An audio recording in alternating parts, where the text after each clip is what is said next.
क्या किया सोचो। Consider real valued function F x satisfying to f of xy equal to f of x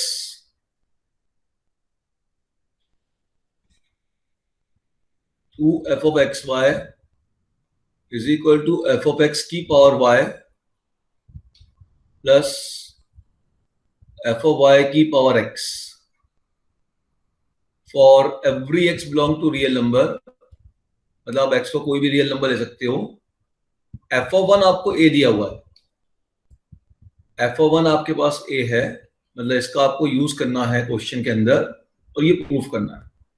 clear दिख रहा है यहाँ पे i equal to 1 to n है, तो f of 1 f of 2 f of 3, तो अपन यहाँ पे f of 1 की वैल्यू मालूम है तो f of 1 f of 2 f of 3 निकालना है।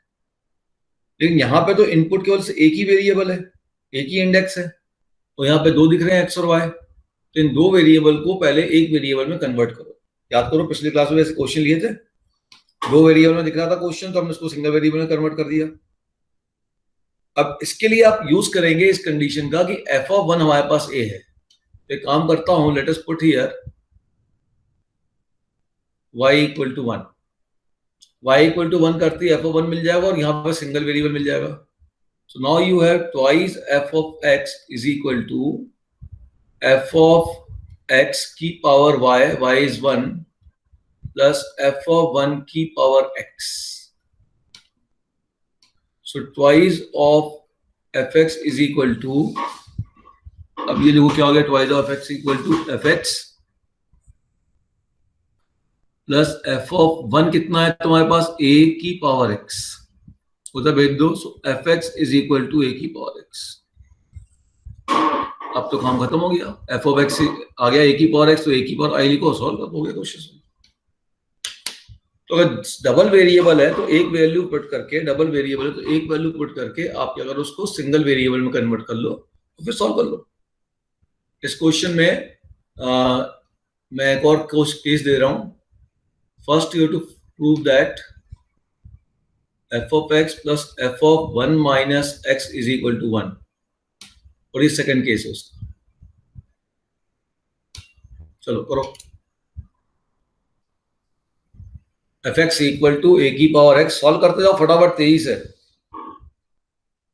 फर्स्ट पार्ट आपको प्रूव करना है f of x plus f of 1 minus x equal to 1, और सेकंड पार्ट आपको फिर ये प्रूव करना है।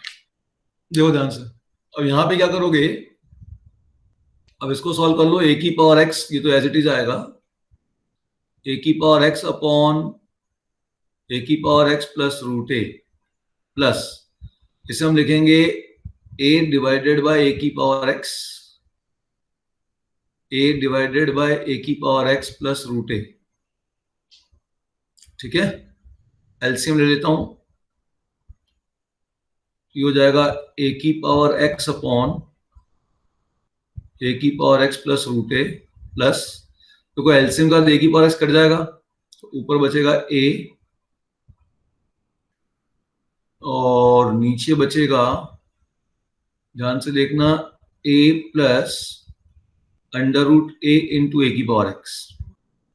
क्या गड़बड़ होगी, a plus root a into a की पावर एक्स, और ऊपर ये a की पावर एक्स तो कैंसिल हो गया एलसीएम के बाद। ठीक है, देखते हैं। अब यहां से आप रूट ए कॉमन ले लो, यहां से रूट ए कॉमन ले लेते हैं, हो तो गया क्वेश्चन सॉल्व, खत्म हो गया। देखो ध्यान से, a की पावर एक्स अपॉन ए की पावर एक्स प्लस रूट ए, डिनोमिनेटर में से रूट ए कॉमन ले लो, बचा रूट ए प्लस ए की पावर एक्स, और ऊपर एक ए है, ये रूट ए आपका कैंसिल हो गया, तो जैसे ये कैंसिल हुआ न्यूमरेटर पे एक रूट चढ़ गया। अब आप एलसीएम ले लीजिए, दोनों का बेस सेम है, डिनोमिनेटर सेम है, और ऊपर भी एलसीएम सेम आ गया, रिजल्ट हो गया ए की power x plus root A upon root A plus a की पावर एक्स, ऑटोमेटिक कैंसिल हो गया, रिजल्ट आपके पास आ गया। तो ध्यान रखना कि ये एक स्टैंडर्ड रिजल्ट है, ये फॉर्मेट थोड़ा याद हो जाए तो बहुत अच्छा है, ए की पावर एक्स अपॉन ए की पावर एक्स प्लस रूट ए। ठीक है, इस प्रकार के फॉर्मेट में बहुत बार ऐसे टाइप के केसेस में आपका f of x plus f of 1 minus x equal to 1, ये बहुत यूज होता है, ये डेफिनेट इंटीग्रल में भी बहुत यूज होगा। है ना, कभी कुछ समझ में नहीं आ रहा हम तो क्वेश्चन के अंदर डेफिनेट में, तो हम यही करेंगे फंक्शन और उसका 1 माइनस एक्स, है ना, उसका सम निकाल के देखेंगे उसका सम कुछ कांस्टेंट आ रहा है क्या। वहां कुछ ऐसा हमको बताया पूछा नहीं जाएगा, लेकिन हमको एक करके देखना पड़ेगा। या हो सकता है इनके बीच में रिलेशन कुछ इक्विलिटी की बन जाए, या हो सकता है कुछ सिमेट्री वाला कॉन्सेप्ट बन जाए। सिमेट्री पढ़ा ना, symmetry about a line x equal to a, है ना, और symmetry about a point even odd में, वो बन सकता है। अब सेकंड वाले क्वेश्चन को सोचिए क्या करके, सेकंड क्वेश्चन सोचिए। फर्स्ट तो हो गया तुम्हारा,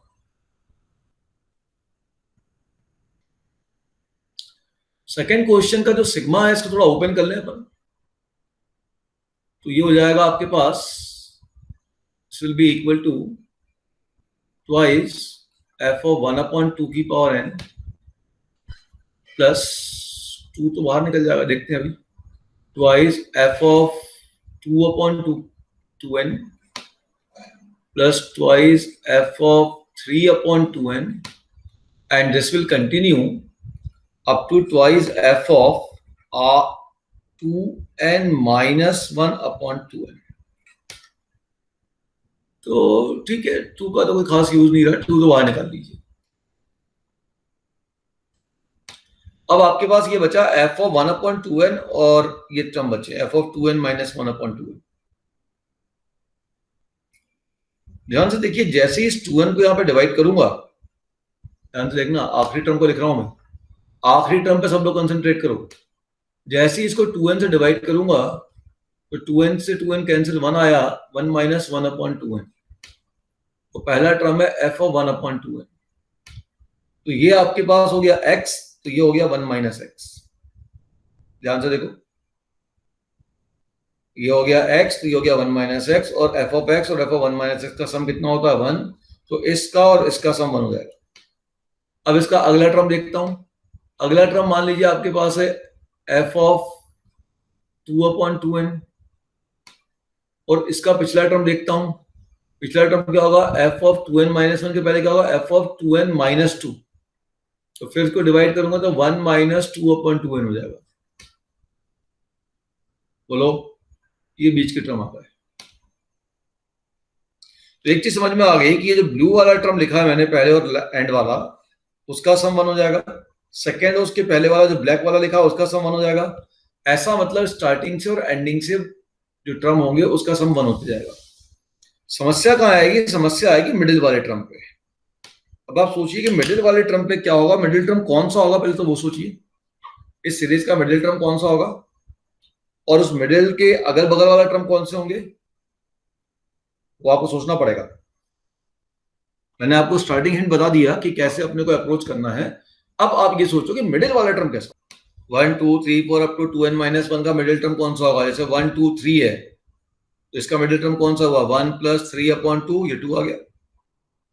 ये भी ऑड है ना, 2n माइनस 1, ठीक है ना। तो अगर ऑड नंबर ऑफ टर्म्स है 1 2 3 अप टू 2n माइनस 1, और 2n माइनस 1 एक ऑड नंबर होता है, तो अगर ऑड नंबर ऑफ टर्म है तो मिडिल टर्म क्या होगा, first term plus last term divided by 2। तो अगर आप इसकी मिडिल टर्म की बात करोगे तो मिडिल टर्म जो इसका होगा that will be equal to, what is the middle term here, yes, middle term वो होगा 1 प्लस 2n माइनस 1 बाई 2, मतलब n।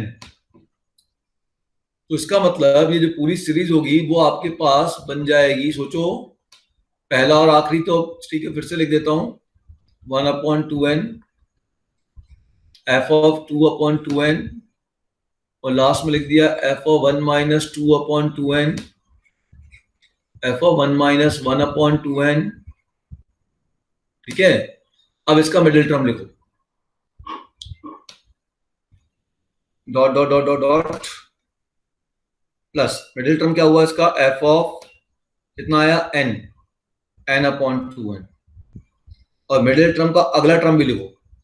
अब मिडिल टर्म का नेक्स्ट टर्म कौन सा आएगा, f of n plus 1 upon 2n, इसका पिछला टर्म भी लिखो, f of n minus 1 by 2n,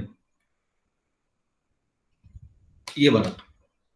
अब एक बात समझ में आई कि पहले फर्स्ट और लास्ट का सम 1 था, सेकेंड और लास्ट बट 1 का सम 1 था, अब ये देखना है मिडिल टर्म के पहले और आगे वाले का भी सम 1 है क्या,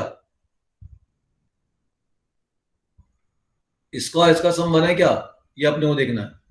उसके लिए ये देख लो कि अंदर वाली जो x और x-1 था इसका सम भी 1 था, उन क्वांटिटी का सम 1 आ रहा है, इसके इंटरनल क्वांटिटी का सम भी 1 है। ध्यान से देखो यहाँ पे, जैसे 2/2n और 1 - 2/2n को अंदर अंदर अगर ऐड करूंगा तो 1 आएगा।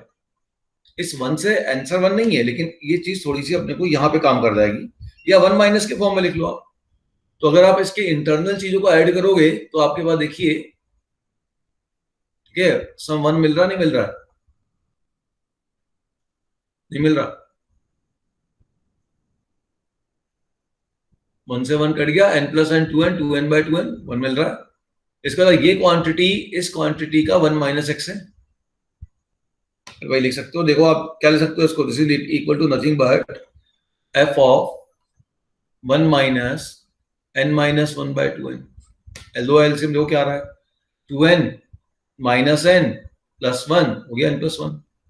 तो ये और ये भी आपका इस प्रॉपर्टी को फॉलो कर रहे हैं, f of x + f of 1 - x को, ये दोनों भी फॉलो कर रहे हैं। ये बस फॉलो नहीं कर रहा, ये इसको फॉलो नहीं कर रहा, इसको भी फॉलो कराते भाई चलो, बट कौन फॉलो नहीं कर रहा है, ये नहीं कर रहा। क्यों, कौन सी x की वैल्यू फॉलो नहीं कर रही है इस प्रॉपर्टी को, क्योंकि इसका काउंटर पार्ट जो था 1 - x का दिख ही नहीं रहा। तो चलो x की जगह क्या है मेरे पास, n/2n, तो f of n/2n plus f of 1 - n/2n कर देता हूं, this sum should be equal to 1। ठीक है, अब f ऑफ n/2n तो ठीक है, इसको जैसे ही एलसीएम लूंगा तो 2n - n, तो ये फिर n/2n हो गया। This is twice of f of n/2n, sorry, f of n/2n plus f of n/2n, ऐसा देखो, is equal to 1। यहां से क्या मिला, twice f of n/2n is equal to 1, it means f of n/2n is equal to 1/2। इसका मतलब क्या हुआ कि जो स्टार्टिंग और एंडिंग का सम 1 है, सेकेंड और लास्ट बट 1 का सम 1 है, मिडिल वाले के पहले और उसके बाद वाले का सम 1 है, इसका सम लेकिन 1/2। अच्छा ये बताओ ऐसे कितने पेयर बनेंगे, स्टार्टिंग और एंडिंग को लूं, इन दोनों को लूं और इस मिडिल के अगर वालों को लूं, इस एक टर्म को छोड़ दूं और बाकी को ले लूं, कितने पेयर बनेंगे। अगर ये n पेयर बनेंगे तो ये समेशन हो जाएगा कितना, n, देखते हैं। अच्छा एक चीज बताओ कि भाई इसमें से ये एक टर्म हटा दिया मैंने, इसमें से ये एक टर्म हटा दिया मैंने, तो अब कितने नंबर टर्म बचे, अभी तो थे 1 से लेके 2n - 1 नंबर ऑफ टर्म थे, 1 2 3 4 अप टू 2n - 1 है ना, तो 2n - 1 नंबर ऑफ टर्म थे, और एक टर्म हटा दिया बीच का, ये वाला मिडिल वाला टर्म हटा दिया बीच का, तो अब कितने नंबर टर्म बचे, और नंबर टर्म 2n - 2 बचे, और हर दो का सम 1 है, तो 2n - 2/2 n - 1, तो n - 1 पेयर बनेंगे ना।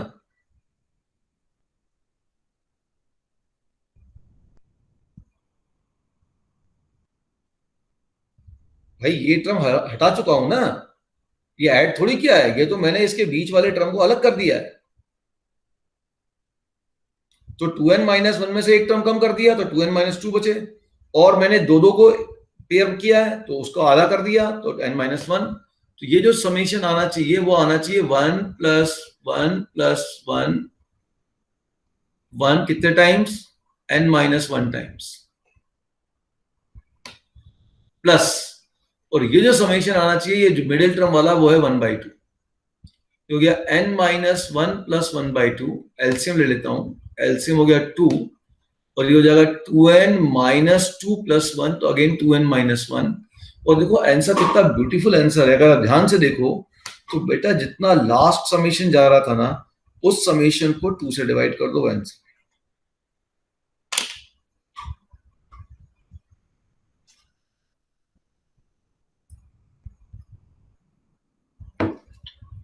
समझ में आ गया, वो जो लास्ट समेशन जा रहा था उसको आप 2 से डिवाइड कर दो, वो आपका फाइनल आंसर है।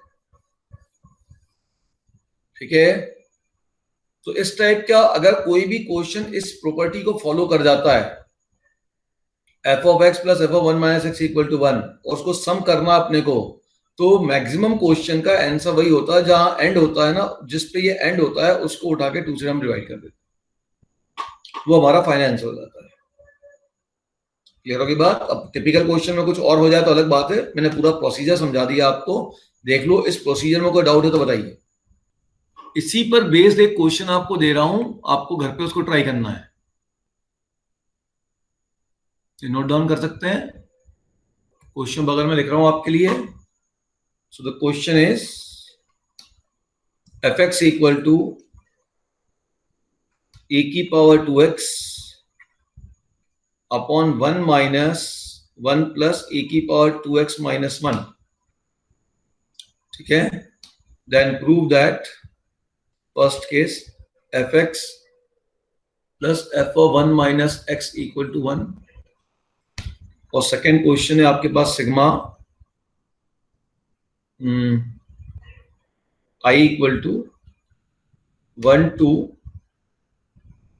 2008 या 2020 कर दो यार, 2020,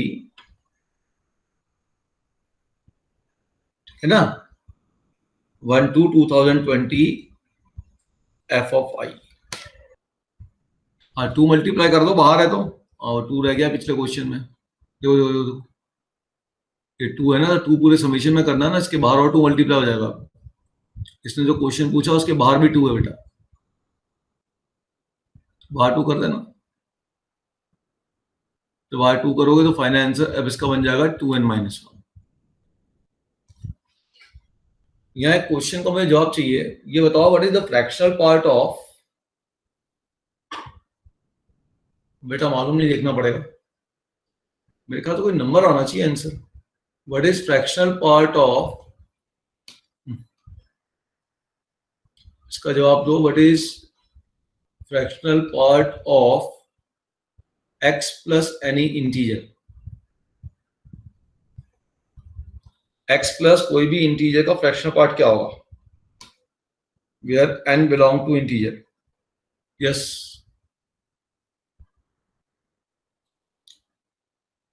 क्लियर है, फ्रैक्शनल पार्ट ऑफ x ही होगा, क्योंकि इंटीजर ऐड करोगे तो वो तो फ्रैक्शनल पार्ट पे कोई इफेक्ट करेगा नहीं, तो फ्रैक्शनल पार्ट ऑफ x होगा। इसका मतलब ये जो क्वेश्चन के अंदर हमने जो परेशान करने के लिए आपको दिया ना, ये कुछ नहीं है, ये आपका फ्रैक्शनल पार्ट ऑफ x ही है, because what is r, r is 1, r index है ना, तो r की वैल्यू 1 होगी, 2 होगी, 3 होगी, 4 होगी, 2000, मतलब r की वैल्यू क्या इंटीजर है, तो r तो इंटीजर है, सभी कर रहा है। तो इसी लॉजिक से fractional part of x plus r, this will be equal to fractional part of x। अब इसको गायब कर दो r को, अब लगाओ। अरे अब तो बन जाना चाहिए भाई, करो ना, अब ये तो फ्रैक्शनल पार्ट ऑफ x हो गया ना, फ्रैक्शनल पार्ट ऑफ x हो गया, उसमें r तो है ही नहीं, बाहर निकाल दो। 1/2000 को 2000 बार जोड़ दो, कितना आएगा, 1 ही आएगा, हो गया रिजल्ट x। 2 लाइन का तो क्वेश्चन है, देखो अब जल्दी करो, मैं नहीं बताऊंगा, करो जल्दी, 2 लाइन से ज्यादा का क्वेश्चन नहीं है।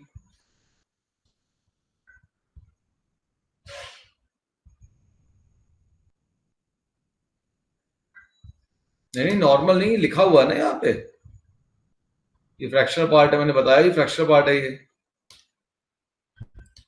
देखो, आपके पास क्वांटिटी होगी fractional part of x plus, इस वाले को ध्यान दो, ये बन गया फ्रैक्शनल पार्ट, तो sigma r equal to 1 to 2000 fractional part of x 2000 upon 2000। अब यहां देखो r में, या तो इंडेक्स r में है, तो इसके अंदर वही क्वांटिटी होगी जो r से रिलेटेड होगी, जिसमें r नहीं आ रहा है उसको आप सिग्मा से बाहर निकाल सकते हो। ये हो गया आपके पास sigma greatest integer x plus fractional part of x में भी r नहीं आ रहा, और 2000 में तो आ ही नहीं रहा, पूरे को बाहर निकाल दिया मैंने, तो और ये बच गया sigma r equal to 1 to 2001। अब 1 को 2000 बार जोड़ लोगे 2000 हो गया, तो ये हो गया greatest integer of x plus fractional part of x upon 2000 into 2000 cut गया और ये होता है x।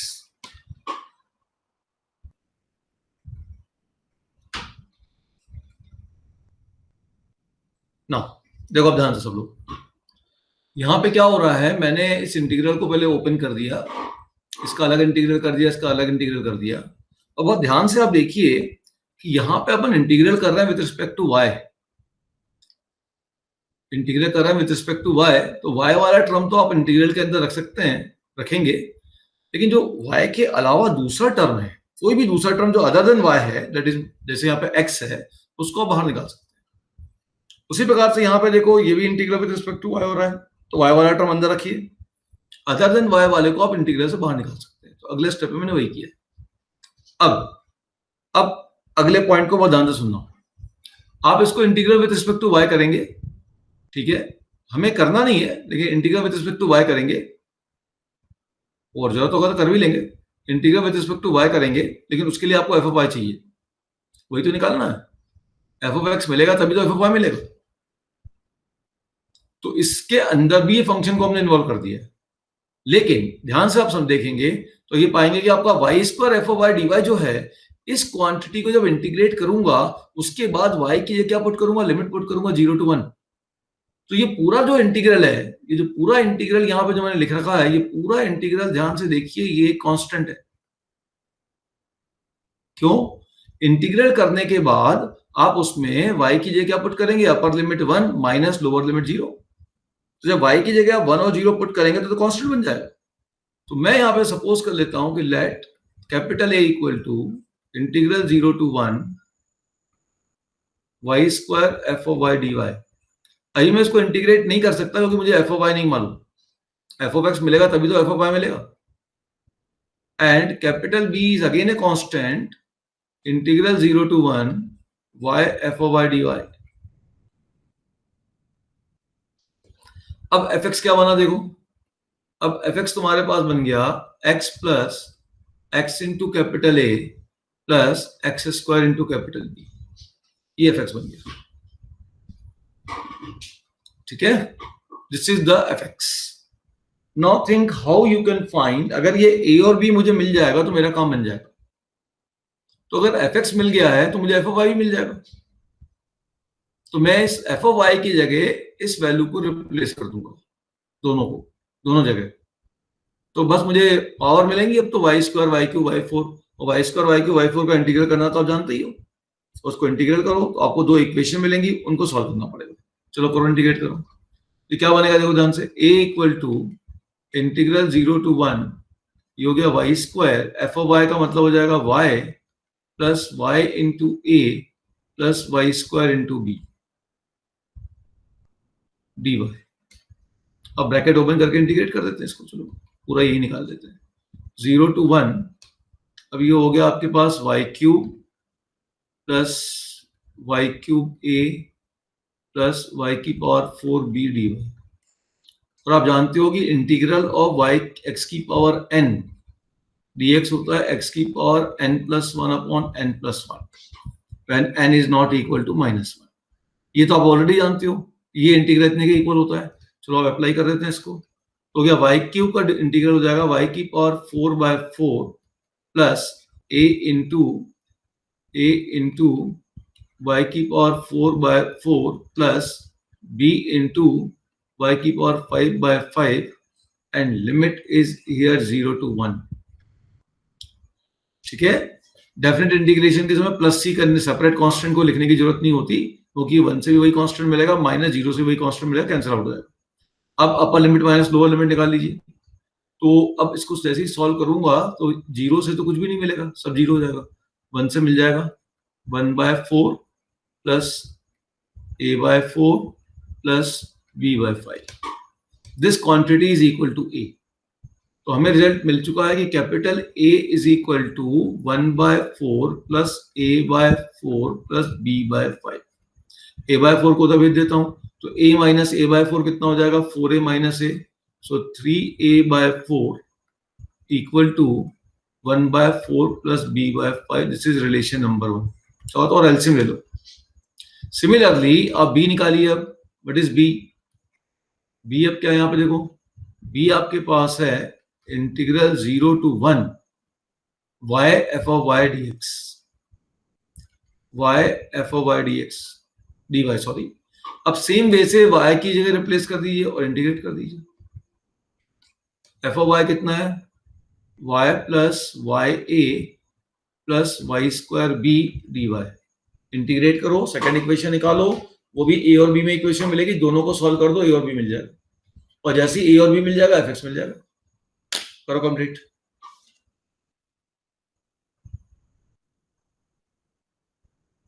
आइडिया समझ में आया क्वेश्चन के पीछे? नहीं सर। क्यों? सिंपल सा तो आइडिया है। कौन सा महान लॉजिक है इसके अंदर? कोई लॉजिक नहीं, बस कैलकुलेशन है। फिर सिंपल सी बात ध्यान रखिए कि जो अपने को फंक्शन दिया हुआ है, तो उस फंक्शन को जैसे ही हम सेपरेट कर रहे हैं, तो जो इंटीग्रेशन हम विद रिस्पेक्ट टू वाई कर रहे हैं, तो इंटीग्रल के अंदर अगर आप y के रिस्पेक्ट में इंटीग्रेट कर रहे हो तो y वाला टर्म होना चाहिए। y के अदर देन जो दूसरे टर्म है, जैसे x था यहाँ पे, उसको आप इंटीग्रल से बाहर निकाल दीजिए। सेम चीज यहाँ पे किया हमने, क्योंकि आप इंटीग्रल y के रिस्पेक्ट में कर रहे हो, तो x यहाँ पे इंटीग्रल के अंदर x को रखने का कोई मतलब नहीं है, इसको आप इंटीग्रल से बाहर निकाल सकते हैं। सर वही समझ में नहीं आया एक्चुअली, क्योंकि एक्स को अपन ने उन्होंने कांस्टेंट नहीं दिया था, तो अपन कैसे बाहर ला सकते हैं? क्योंकि अगर ऐसे नॉर्मली एक्स होता है तो फिर अपन को पार्शियल इंटीग्रेशन या फिर सब्स्टिट्यूशन करना पड़ता है ना। भैया जी, यहाँ पे आप integral with respect to y कर रहे हो ना, हाँ तो x बाहर निकल जाएगा। y वाले टर्म का तो इंटीग्रल करोगे, ऐसा x का थोड़ी करोगे।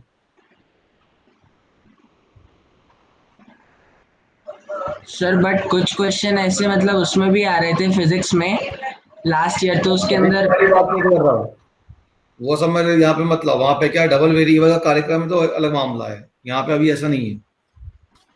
अच्छा वहां आप दोनों वेरिएबल चेंज कर रहे हो, तो वॉल्यूम में पहुंच जाओगे फिर आप। ओके, मतलब यहाँ पर जिसके रिस्पेक्ट में नहीं कर रहे हैं उसको कांस्टेंट की तरह ट्रीट कर दें। उसको कांस्टेंट ट्रीट करके बाहर निकालो, या तो क्वेश्चन में स्पेसिफाई करें। Okay sir. उस पर्टिकुलर इंटीग्रल के अंदर से बाहर निकाल सकते हैं। उस पर्टिकुलर इंटीग्रल के लिए वो एज ए कांस्टेंट जैसा काम कर रहा है, क्योंकि आप integral with respect to y कर रहे हो, ठीक है ना। तो ये आपका एज ए पैरामीटर काम कर रहा है। कांस्टेंट का मतलब एज ए पैरामीटर मान सकते हो आप, आर्बिट्री कांस्टेंट जैसा। अच्छा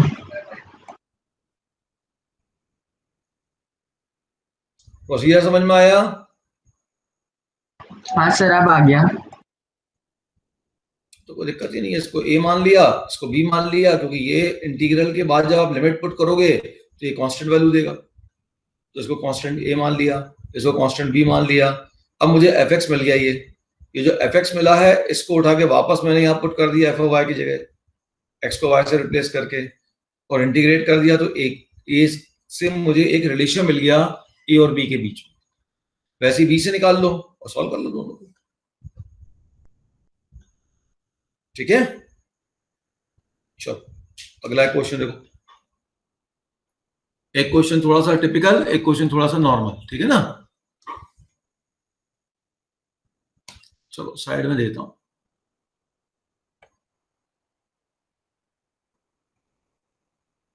चलो क्वेश्चन लिखो। अब ये क्वेश्चन आपने मेरे ख्याल से हो सकता है ट्रिग्नोमेट्री में किया भी होगा,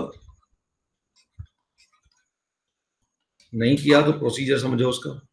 F x equal to 2 cos x minus 1 into 2 cos 2x minus 1 up to 2 cos 2 की power n minus 1 into x minus 1, n is greater than equal to 1, ठीक है।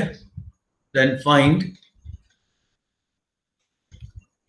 फर्स्ट एफ एक्स निकाल लो, और सेकेंड आपको फाइंड करना है f of 2r pi upon 2 की पावर r प्लस माइनस 1, इसकी वैल्यू निकालना है where r belong to integer z। First जो पार्ट है वो तो आपने अगर होगा तो आर डी शर्मा में भी दिया हुआ है, ट्रिग्नोमेट्री का केस है, वो निकालोगे तो सेकंड पार्ट अपने आप बन जाएगा। फर्स्ट पार्ट ध्यान से निकालो, फिर अगला क्वेश्चन ग्रेटेस्ट इंटीजर का दूंगा।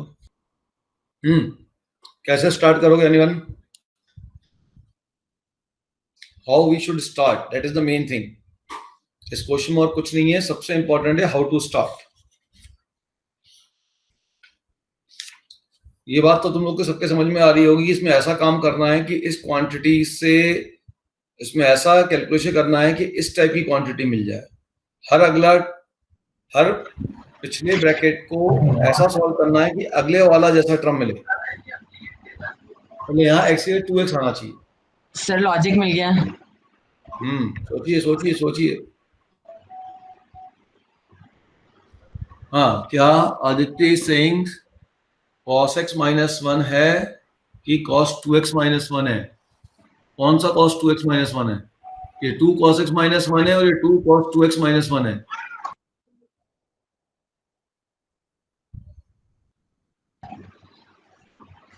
सर एक, हाँ मतलब अप्रोच पकड़ में आ गया। क्या आ गया भाई, सोचो। मैंने आपको हिंट दिया है, इस ब्रैकेट में ऐसा काम करना है कि जो एंगल x था वो 2x में कन्वर्ट हो जाए।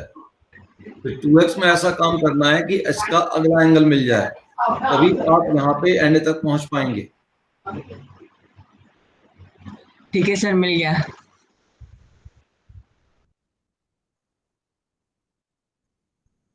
करो।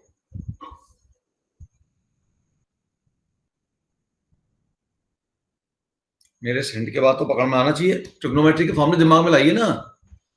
cos x के साथ क्या करूं कि मेरे को डबल एंगल में कन्वर्ट हो जाए, ये सोचना है। इस cos के साथ कौन सी कलाकारी करूं कि मेरे पास cos 2x का टर्म यहां पे मिलने लगे। तो आप सोचो कि cos 2x और cos x के बीच में क्या रिलेशन है। What is the formula relation between cos 2x and cos x? तो cos 2x और cos x के बीच में तो कोई रिलेशन नहीं है। नहीं, cos 2x और cos square x के बीच में रिलेशन जरूर है। क्या है? cos 2x होता है 2 cos square x माइनस 1।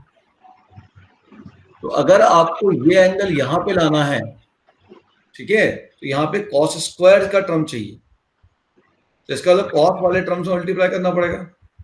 ठीक, तो मैंने कहा multiply and divide by. Yes, क्या सोचा आप लोगों ने, बताइए। सर साइन एक्स से मल्टीप्लाई डिवाइड करेंगे तो वहाँ 2 नहीं साइन एक्स नहीं कॉस एक्स साइन नहीं 2x नहीं, बदलेगा। नहीं बनेगा, ये -1 प्रॉब्लम कर देगा। सर नहीं वो, लेकिन अंदर -1 जो होगा वो साइन एक्स हो जाएगा, तो sine 2x minus sine x, नीचे साइन एक्स आएगा। वैसे ही दूसरे को मल्टीप्लाई करेंगे तो नीचे वाले जो पार्ट बनेगा वो वाली अपनी उसकी सीरीज बन जाएगी, ट्रिग्नोमेट्रिकल जीपी। नहीं नहीं, काम नहीं करेगा। ऊपर प्लस माइनस आ गया और बाद में प्रॉब्लम कर देगा। ये तो सबके सब टर्म खत्म होते जाएंगे, हर पिछला टर्म खत्म होकर अगले में मर्ज होते जाएगा। यही फंक्शन निकलेगा माय डियर। फंक्शन इतना बड़ा लंबा चौड़ा थोड़ी होगा। देखो, मैंने कहा काम करो, multiply and divide by 2 cos x plus 1। तुम लोग को समझ में नहीं आया, इसको मैं इधर भेज दूंगा। अच्छा हाँ सर, हाँ 2 हाँ cos x ठीक है प्लस वो। 1, ठीक है। तो मैं कह रहा हूं multiply and divide by 2 cos x plus 1, multiply and divide by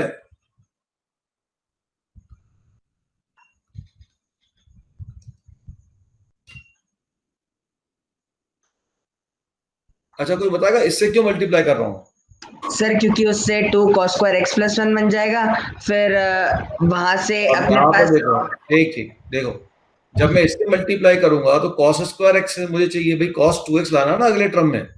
अगले टर्म का cos 2x लाने के लिए इसको मुझे क्रिएट करना पड़ेगा क्वेश्चन के पिछले टर्म में। तो 2 cos square x minus 1 create करने के लिए नेचुरल सी बात है 2 cos x प्लस 1 से मल्टीप्लाई करूंगा, तभी तो मैं मल्टीप्लाई कर पाऊंगा a plus b into a minus b, otherwise multiply नहीं कर पाऊंगा। और ऐसा करने से मुझे cos स्क्वायर एक्स भी मिल रहा है, तो मेरा कन्वर्शन हो जाएगा। तो अब आप सॉल्व कर लीजिए, अब कोई दिक्कत नहीं है। ये हो जाएगा 1/2 cos x plus 1 into,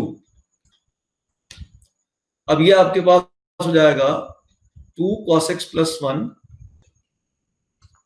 into 2 cos x minus 1 into 2 cos 2x, 2 cos 2x minus 1, चलते जाओ, 2 cos की power 2n minus 1x minus 1। अब आप फर्स्ट टू टर्म को पहले सॉल्व करिए। इन दोनों टर्म को जैसे ही सॉल्व करोगे, इसका इसी टाइप का क्वांटिटी यहां मिल जाएगा विथ प्लस साइन। चेक करिए।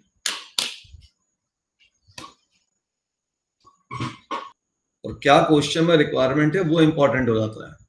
मैथमेटिक्स में यही इंपॉर्टेंट है, उस क्वेश्चन की जो जरूरतें हैं उसके हिसाब से अपने को वर्कआउट करना पड़ेगा।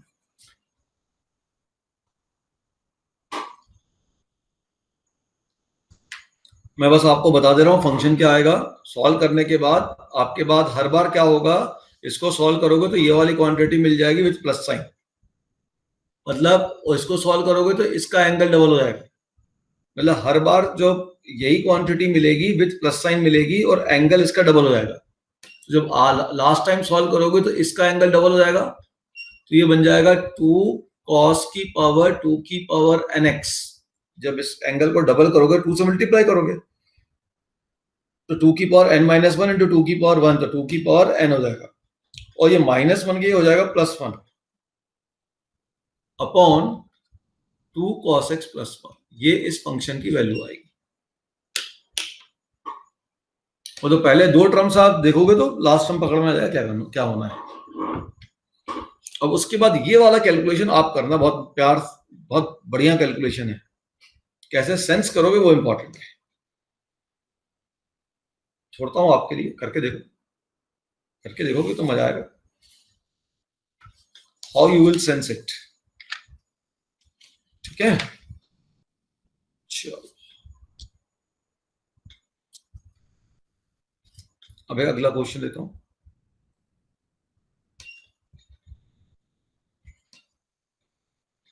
ले question, f of x into y equal to, बहुत देर हो गई ऐसे क्वेश्चन दिए हुए, xy is greater than 0, f of 30 is 20, f of 40 क्या होगा ये निकालना है। f of x into y equal to f of x upon y, this is the functional relation given to you। f of 30 20 दिया, f of 40 निकालना है। आपको given है f of 30 दिया हुआ है 20, f of 40 आपसे पूछा है। ठीक है, फिर यहाँ दो वेरिएबल का नाटक दिख रहा है आपको, दिख रहा दो वेरिएबल है। मैंने क्या किया था, जब भी दो वेरिएबल आया था मैंने क्या किया था, एक वेरिएबल को 1 पुट करके फंक्शन रिलेशन निकाला। लेकिन मैं अगर y के 1 पुट कर दूंगा केवल, ध्यान से सुनो, f of x into y है ना,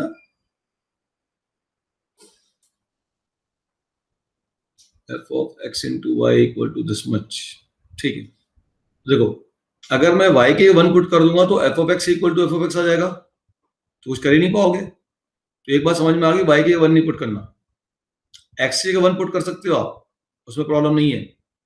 क्योंकि x के 1 पुट करोगे तो f of y is equal to f of 1 by y आएगा उसमें। लेकिन f of 1 नहीं मालूम, f of 30 यूज करना चाहता हूं मैं, f of 30 यूज करना चाहता हूं तो एक बात समझ में आ गई, x के 30 पुट करूंगा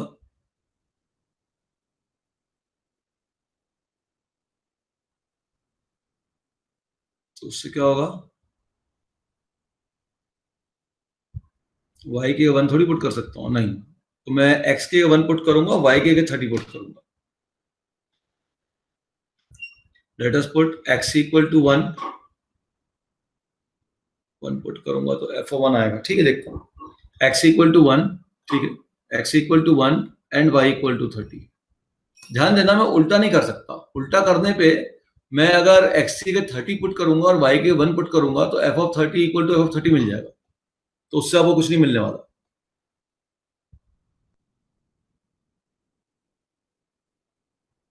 देखते हैं बेटा, पहले तो मैं इसको यूज करना चाह रहा हूं जो मुझे वैल्यू मालूम है, और f of 30 की वैल्यू यूज करना चाहता था, इसलिए फंक्शन के अंदर 30 क्रिएट करना चाहता था। तो x के 30 पुट किया, y के 1 पुट किया, उससे क्या हुआ देखो, f of 1 into 30, तो f of 30 is equal to f of 1 और y की वैल्यू होगी 30।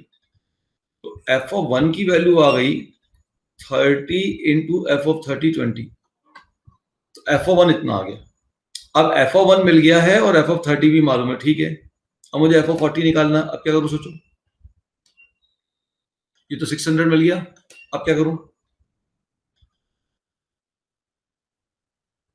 भाई। एफ ऑफ 40 निकालना है तो मुझे एक्स या वाई किसी एक को तो 40 लेना है। तो अगर मैं एक्स को 40 लूंगा तो यहां भी एफ ऑफ 40 हो जाएगा, यहां भी एफ ऑफ 40 हो जाएगा, और दोनों ही अननोन हो जाएंगे। तो अगर मैं वाई को 40 लूंगा तो यहां एफ ऑफ 40 हो जाएगा जब मैं एक्स को 1 ले लूंगा, और यहां पे एफ ऑफ 1 की वैल्यू मालूम ही है, काम हो गया। सो नाउ सेकेंड पुटिंग ये हो जाएगी इसके अंदर। सेकेंड पुटिंग आप देखिए, सेकेंड पुटिंग ये होगी कि एक्स की जगह आप 1 लेंगे, put x equal to 1 and y equal to 40। y को 1 नहीं लेना, इसका ध्यान रखना बिल्कुल कि y को 1 लेते ही fx इक्वल टू fx आ जाएगा। तो अब x की जगह 1 लूंगा और y की जगह 40 लूंगा तो हो जाएगा f of 1 into 40, this will be equal to f of 1 into 40 is equal to f of 1 upon 40। मैं इसको यहां लिख देता हूं फिर से, f of 1 into 40 is equal to f of 1 divided by 40।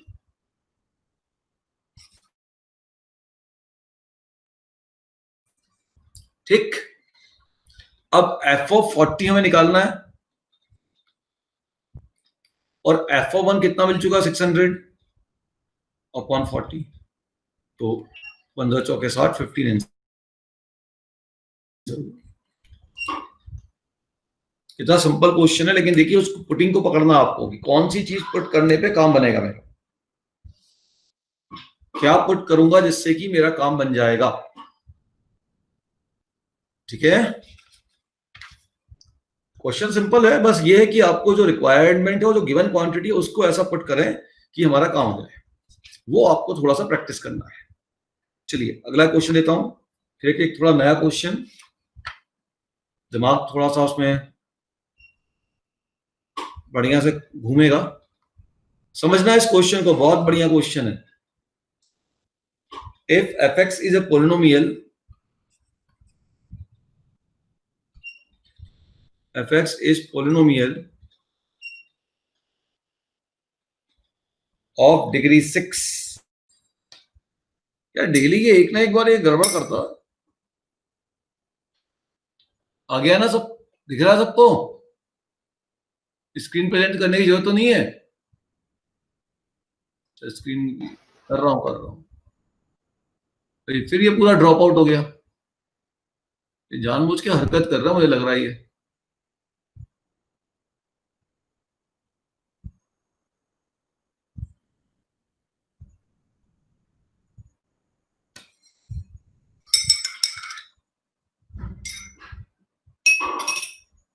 सोचो क्वेश्चन के बारे में। सर स्क्रीन नीचे कर दीजिए। करता हूं।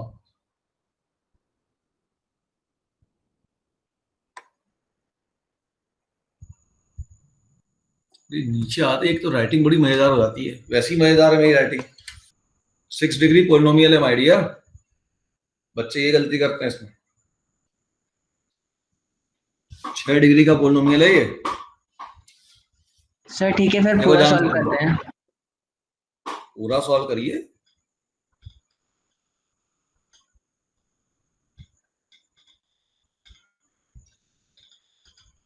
यहां से देखो इनके बीच में कुछ रिलेशन दिख रहा है, 1 और 6, इनका सम 7, 2 और 5 का सम 7, 3 और 4 का सम 7, 4 और 3 का सम 7, 5 2 सम 7, 6 1 सम 7। तो ये जो रिजल्ट है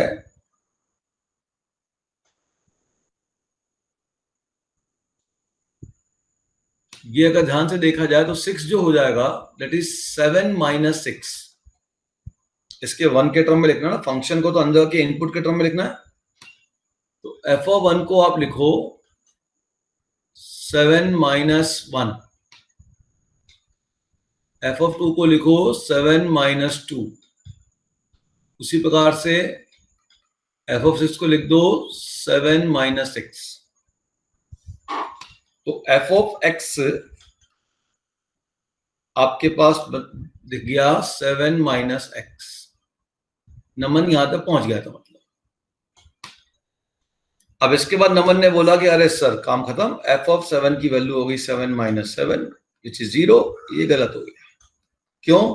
क्योंकि ये जो एफ एक्स आपने डेवलप किया ये तो अभी डिग्री 1 का है, पर हमने कह रखा कि f x is polynomial of degree 6 my dear. मैं कह रहा हूं एफ एक्स जो है आपका वो ऐसा होना चाहिए 4 into x minus 1, x minus 2, x minus 3, x minus 4, x minus 5, x minus 6 plus 7 minus x। ये एक्चुअल में fx होना चाहिए। fx ये होना चाहिए, मैंने ऐसा बोला, कोई दिक्कत किसी बच्चे को? f(1) निकाल लो, 6 डिग्री पोलिनोमियल मिल रहा है।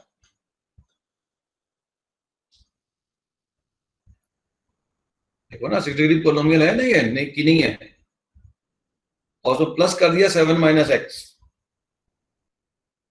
अब fx की ये वैल्यू आई, अगर आपने x की जगह 1 पुट किया ये 0 हो गया, इसने 6 वैल्यू दे दी।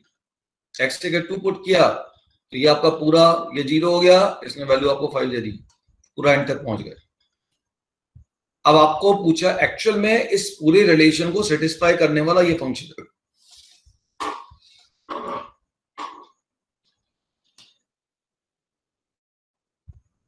बेटा इसका मतलब क्या है? फंक्शन में 1 रखने पे 6 मिला, इसका मतलब फंक्शन का रिमाइंडर है ना ये। इसका मतलब ये जो 7 माइनस एक्स मिल रहा है जो यहां से डेवलप करके निकाला, ये आपका रिमाइंडर में जाना चाहिए। अरे हाँ या ना? ये रिमाइंडर में जाएगा कि नहीं जाएगा? Yes sir, yes sir. Actually अगर 1 पुट करोगे किसी भी पॉलिनोमियल में तो जो आउटपुट आएगा वो रिमाइंडर ही तो होता है। ये जो आया, जो फंक्शन जैसा दिख जरूर रहा है लेकिन एक्चुअल में इसको पहुंचना चाहिए रिमाइंडर में, और 1 पुट करने पे एफ ऑफ 1 माइनस 0 है। ठीक है, तो अगर ये रिमाइंडर दे रहा है तो बाकी सभी टर्म उसके फैक्टर के फॉर्म में आ जाना चाहिए, तभी ये 6 मिलेगा आपको, जब 6 मिलेगा ही नहीं। तो इस सभी को फैक्टर के फॉर्म में ले लिया, x minus 1, x minus 2, x minus 3 सबको फैक्टर के फॉर्म में ले लिया। अब इसके अंदर पुट करोगे 2880 आंसर आ रहे हैं। हाँ ठीक है, ये अब सही आंसर है। ठीक है, चलो अगला क्वेश्चन देखो। एक काम करो, x को इसी से रिप्लेस करके देखो, replace x by this quantity, देखो क्या होता है, करके देखो। रिप्लेस x बाय, ऐसा कर लो, replace x by 2x plus 29 upon x minus 2। देखते हैं, बहुत जगह काम कर रहा था ना, जो x था 1 अपॉन x था, या x था 1 माइनस x था। ठीक है, रिप्लेस करके देख लेते क्या होता है। तो twice of f of 2x plus 29 upon x minus 2 plus thrice f of 2 into 2x plus 29 upon x minus 2 plus 29 upon 2x plus 29 upon x minus 2 minus 2 is equal to 100 2x plus 29 upon x minus 2 और plus 80। Mainly तो इस पे ध्यान देना, ये क्या दे रहा है, प्लस थ्राइस इफेक्ट्स। बताओ क्या मिल रहा है बेटा आंसर सॉल्व करके।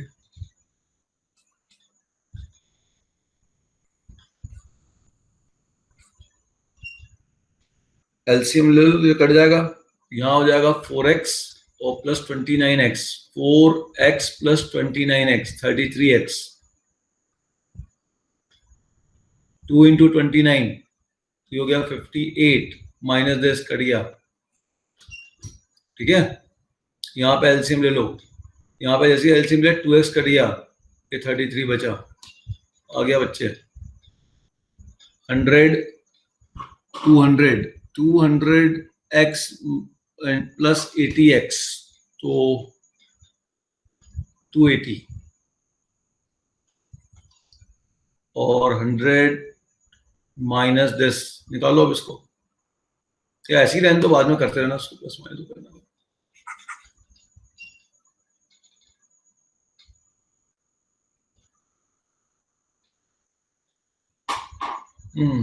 एलसीएम लो या ऐसे ही छोड़ दूं? छोड़ने से फायदा है, छोड़ने से ठीक है, ऐसे छोड़ दो। 100 2x plus 29 upon x minus 2 plus 80। अब ये 33 कट गया। अब यहाँ पे देखो ये वाली क्वांटिटी इधर आ गई, ये वाली क्वांटिटी इधर आ गई, हमें वैल्यू किसकी चाहिए? एफ की। तो इसको कैंसिल आउट करना है, तो इसको मल्टीप्लाई कर दो 2 से, तो इसको मल्टीप्लाई कर दो 3 से, और दोनों को सब्ट्रैक्ट कर दो। आई बात समझ में? थोड़ा सा घुमावदार है। घुमावदार क्या, आपको ये सोचना चाहिए था, मतलब बेसिकली हमें ये सोचना चाहिए था कि जब सिंगल इक्वेशन मिल रही है तो ज्यादातर हमने ये किया था ना कि इधर वाली क्वांटिटी इधर, इधर वाली क्वांटिटी इधर क्रिएट करने की कोशिश की थी, और बहुत बार इसी क्वांटिटी को इसी से रिप्लेस कर दिया था। तो यहाँ तो कुछ और समझ में आ नहीं रहा था, चलो रिप्लेस करके देखते क्या होता है। तो चांस लिया और लग गया चांस, है ना? जब चांस लोगे तभी तो जीतोगे। दूसरा क्वेश्चन लिखो फटाक से, थोड़ा सिंपल क्वेश्चन देता हूं, लेकिन फिर भी आपको उसको सोचना पड़ेगा। वैल्यू फंक्शन में ये है कि आपको क्वेश्चन के बारे में सोचना पड़ेगा, और पैटर्न है नहीं कुछ। If gx be a polynomial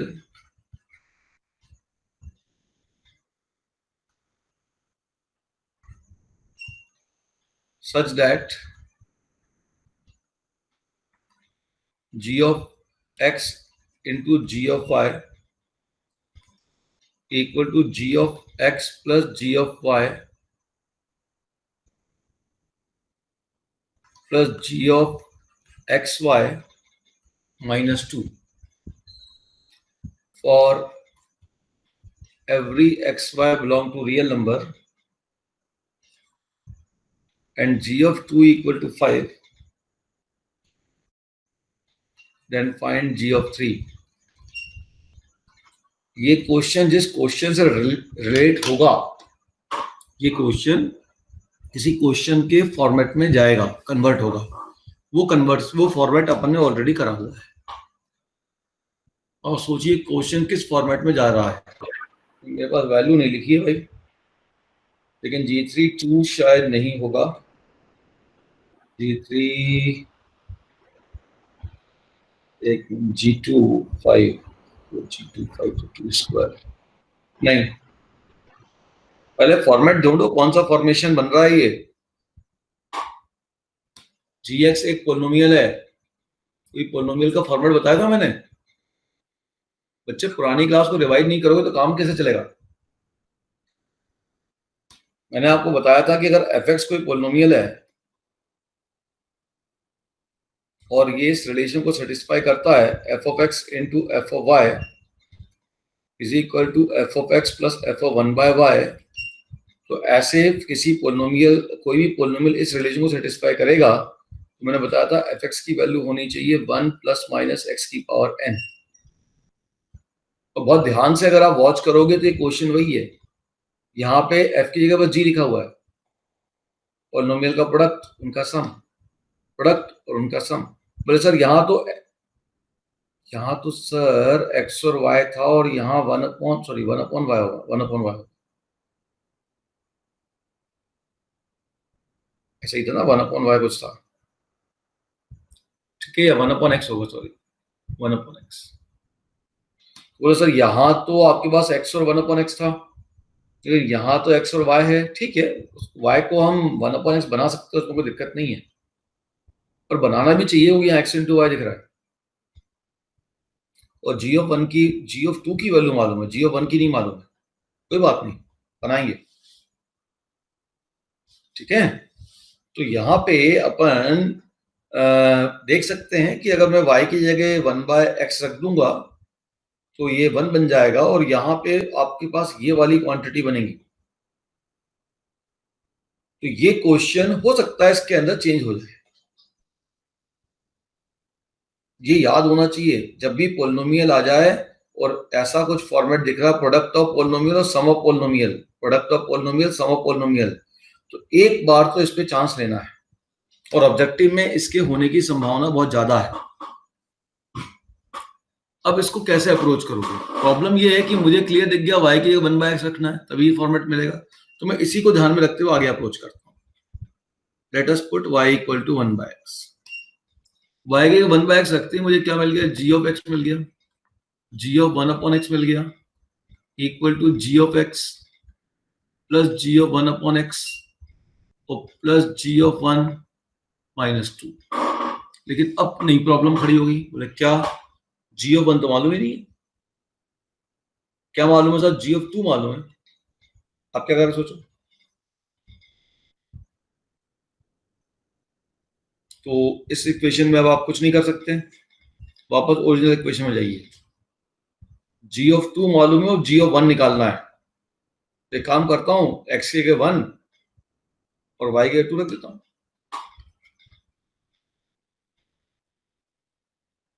इस ओरिजिनल इक्वेशन में 1 में नहीं रखूंगा, ठीक है? तो x की जगह 1 रख दूंगा तो g ऑफ 1 मिल गया और 2 रख दूंगा g ऑफ 2, वो तो मालूम है, equal to g of 1 plus g of 2 और प्लस g ऑफ 2 माइनस 2। तो g ऑफ 1 तो नहीं मालूम, ठीक है, निकालूंगा। g ऑफ 2 मुझको मालूम है 5 है, तो ये हो गया 5। g ऑफ 1 निकालना है, g ऑफ 2 5 प्लस 5 10, 10 माइनस 2 इधर ले गए तो 4 times of g of 1 is equal to 8, therefore g of 1 is equal to 2। अब g ऑफ 1 2 मिल गया, इस 2 को वापस इक्वेशन नंबर 1 में पुट करो, पुट इन इक्वेशन नंबर 1, और जैसे ही 1 में पुट किया, देखिए जो फॉर्मेट हम सोच रहे थे वही फॉर्मेट एग्जैक्टली क्रिएट हो गया।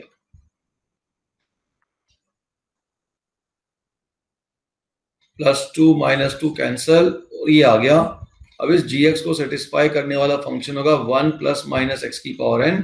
इसके बाद की जो कहानी तुमको ऑलरेडी मालूम है, कैसे सॉल्व करना है, निकालना है। ठीक है, कुछ समझ में आया? चलिए, अभी भी कुछ टिपिकल क्वेश्चन बचे हुए हैं, ठीक है, इतना कर लो, बीच बीच में उसको देते रहेंगे। सर दूसरा मेथड आ गया। यस, निकाल ली, बताइए क्या आ गया दूसरा मेथड। सर अगर अपन if we take that g0 is equal to 2 आ जाएगा और g2 5 आ जाएगा और ऐसे g0 सॉल्व करने पे g1 अपना 2 आ जाएगा। g0 2 कैसे आएगा? सर g0 2 ही आ रहा है। g0 निकाला कैसे भाई? क्या पुट किया x और y की जगह? दोनों जीरो। दोनों जीरो पुट कर दिया तुमने, तो g of 0 g of 0 g of 0 का square twice g of 0 thrice g of 0 हो गया, हो तो -2 कहां से आ रहा? देखो क्वाड्रेटिक बन रही है, इनने दोनों को 0 पुट कर दिया, कोई दिक्कत नहीं, कर सकते हैं क्योंकि x y belong to real number है ना? तो g ऑफ 0 का whole square is equal to thrice g of 0 -2। अब एक तरफ ले जाओ, क्वाड्रेटिक सॉल्व करो,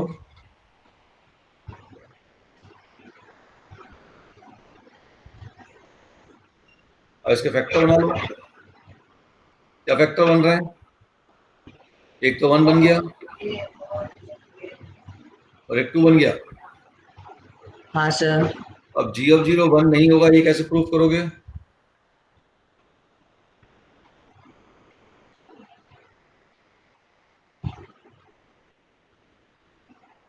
ये कैसे प्रूफ करोगे g ऑफ 0 1 नहीं होगा?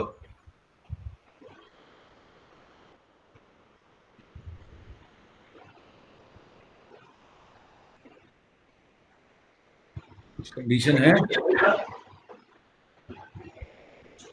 नहीं सर।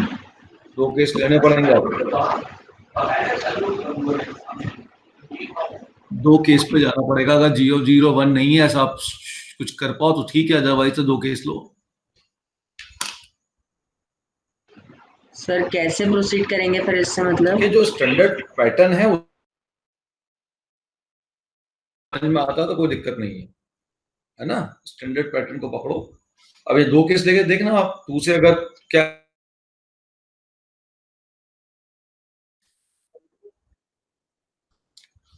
मान लो मैंने g ऑफ 0 को आपने 2 ले लिया, तो उससे आप डिड्यूस क्या कर रहे हो? g ऑफ 0 2, g ऑफ 1 2, तो g ऑफ 3 भी 2 होगा। आंसर 2 नहीं है, आंसर मेरे ख्याल से 10 होना चाहिए। देखो ना, अभी समझ में आ जाएगा आंसर, तो 2 मिनट में निकल गया।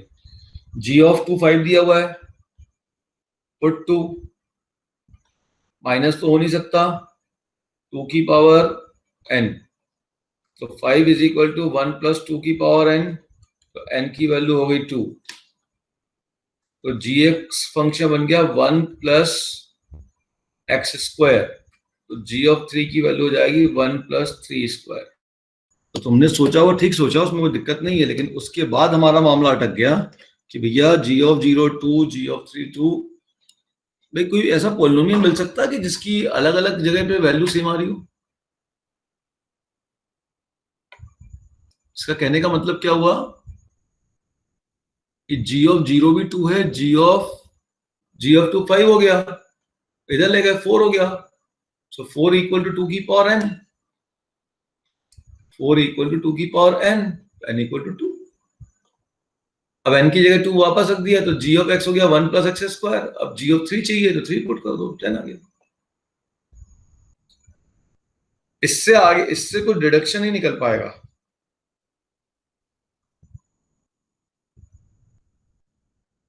क्योंकि अब आप g ऑफ क्या निकालना चाहते हो? 3 निकालना चाहते हो। g ऑफ 3 निकालने के लिए आपको एक को 3 लेना पड़ेगा, किसी एक को। इसको 3 लोगे, इसको मान लो 1 ले लोगे, तो 3 आया। 1 मालूम है, g ऑफ 3 1 इंटू 3 करके देखो काम बन रहा है क्या?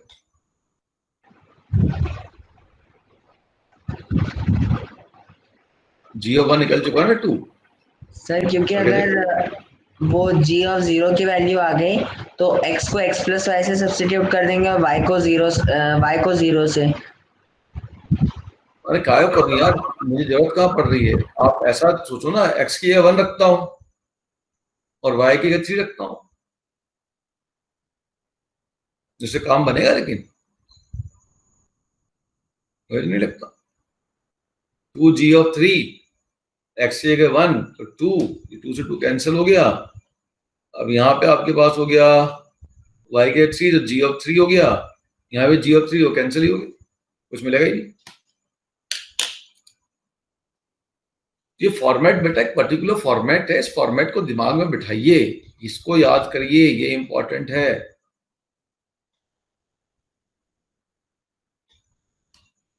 इसलिए आपसे बोला था मैंने पहली क्लास में, इसको रट डालो, जितना बेहतर हो, जितना रट लोगे उतना अच्छा है। ठीक है, चलो इस पे और क्वेश्चन ट्राई कर लीजिए बुक्सों से।